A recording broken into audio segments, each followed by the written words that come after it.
Rồi, hello anh em. Giới thiệu với anh em một cây Zippo ha. Cái này là sản xuất năm 1981. Một gạch sắt.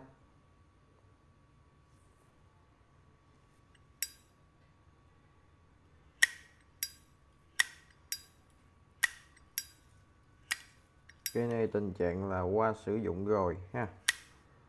Đây, qua sử dụng rồi thì ngoại hình nó sẽ có phôi phai ha. Anh em xem,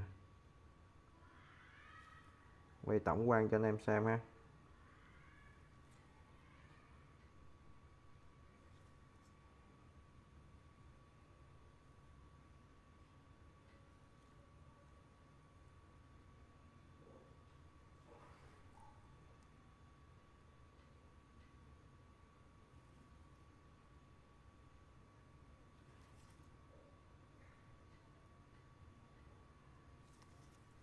Đây là ruột nó ha.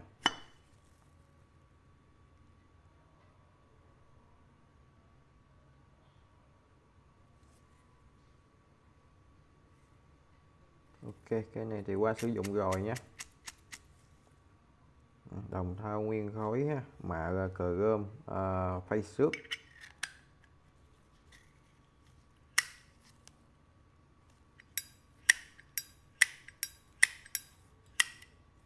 Rồi, cái này là 1200 ha, 1200.